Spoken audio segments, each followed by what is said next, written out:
తెలంగాణలో అప్పులు ఉన్నాయని తెలిసి 6 గ్యారెంటీలను అమలు చేస్తామన్న కాంగ్రెస్ మాట నిలబెట్టుకోవాలన్నారు బీజేపీ ఎంపీ బండి సంజయ్. అప్పులున్నాయని తప్పించుకునే ప్రయత్నం చేయొద్దన్నారు. 6 గ్యారెంటీల అమలుపై ప్రజల్లో ఉన్న సందేహాలను తొలగించాలన్నారు. కాంగ్రెస్ పార్టీకి తెలంగాణ రాష్ట్రం అప్పుల పాలైన విషయం తెలుసు.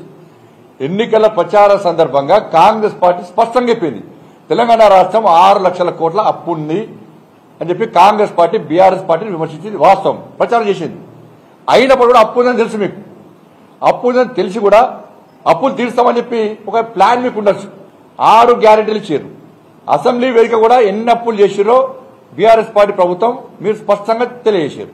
అప్పుల విషయం తెలుసు, అప్పులు ఎట్లా చేసారో స్పష్టం చేశారు. 6 గ్యారెంటీలు కూడా ఇచ్చారు. అంటే మీకు ఒక ప్లాన్ ఉంటుంది, ఈ అప్పులను ఎట్లా తీర్చాలి, ఈ 6 గ్యారెంటీలను ఎట్లా అమలు చేయాలి, మీకు ఒక ప్లాన్ ఉంటుంది. ఆ ప్లాన్ ఏంటి ప్రజలకు చెప్పండి ఫస్ట్. కాంగ్రెస్ పార్టీ మళ్ళీ మీరు అసెంబ్లీని వేదికగా చేసుకొని బీఆర్ఎస్ పార్టీ అప్పులు చేసిందని చెప్పి బీఆర్ఎస్ పార్టీని బూచిగా చూపెట్టి మళ్ళీ మీరు 5 సంవత్సరాలు టైంపాస్ చేసే ప్రయత్నం దయచేసి చేయదు.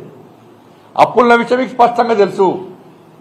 మీ ప్లాన్ ఏంది, మీ ప్రణాళిక ఏంది, ఎక్కడి నుంచి నిధులు పట్టుకొస్తారు, సంపదను ఏ విధంగా సృష్టిస్తారు, మీరు 6 గ్యారెంటీలకు నిధులు ఎక్కడి తీసుకొస్తారు, అప్పుల ఊపిలో చిక్కున్న తెలంగాణ రాష్ట్రాన్ని ఏ విధంగా కాపాడతారు, ఇంకో ప్లాన్ చెప్పండి ఫస్ట్.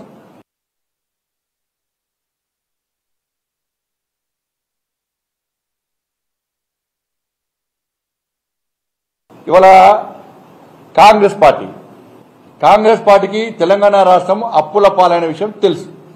ఎన్నికల ప్రచార సందర్భంగా కాంగ్రెస్ పార్టీ స్పష్టంగా చెప్పింది, తెలంగాణ రాష్ట్రం 6 లక్షల కోట్ల అప్పు ఉంది అని చెప్పి కాంగ్రెస్ పార్టీ బీఆర్ఎస్ పార్టీని విమర్శించింది. వాస్తవం ప్రచారం చేసింది. అయినప్పుడు కూడా అప్పు ఉందని తెలుసు. మీకు అప్పు ఉందని తెలిసి కూడా అప్పులు తీరుస్తామని చెప్పి ఒక ప్లాన్ మీకు ఉండొచ్చు. 6 గ్యారెంటీలు ఇచ్చారు. అసెంబ్లీ వేదిక కూడా ఎన్ని అప్పులు చేసిరో బీఆర్ఎస్ పార్టీ ప్రభుత్వం మీరు స్పష్టంగా తెలియజేశారు. అప్పుల విషయం తెలుసు, అప్పులు